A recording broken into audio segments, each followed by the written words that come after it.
উজার কইরা বাইসা ভালো ভাব বাজারে আপন।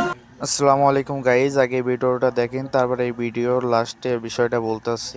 আমার শূন্য খাঁচাই পূর্ণ পাখি বইলা গেল। আসসালামু আলাইকুম, আমি গগন সাকিব। আশা করি সকলেই ভালো আছেন।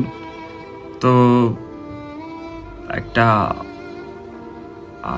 সুখের সংবাদ না দুঃখের সংবাদ আসলে আমি নিজে বলতে পারতেছি না।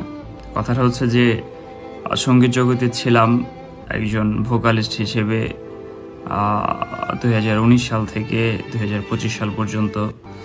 তো অনেকগুলো গান আসলে এখনও রয়ে গেছে, অনেকগুলো কোম্পানির কাছে যেগুলো এখন রিলিজ হয়নি, তো সেগুলো রিলিজ হবে ইনশাল্লাহ।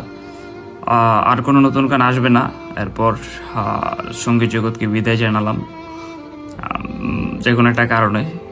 কারণটা যদি প্রয়োজন বোধ করি কোনো না কোনো দিন আমি শেয়ার করবো ইনশাল্লাহ। তো আমার খুব খারাপ লাগতেছে। বিদায় সঙ্গীত জগৎ, বিদায়। আর আপনার উজার কইরা বাইসা ভালো ভাব বাজারে আপন। সুযোগ বুঝা করবে আঘাত ভাঙ্গা দিবে মন।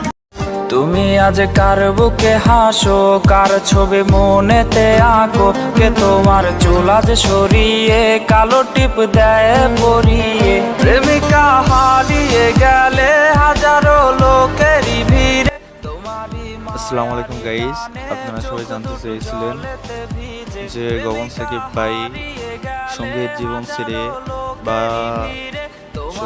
ছেড়ে কেন চলে গেল। তাই আপনাদের সবার জন্য এই ভিডিওটা নিয়ে আসা।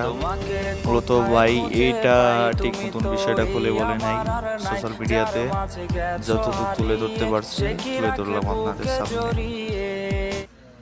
আমার শূন্য খাঁচাই পূর্ণ পাখি বইলা গেল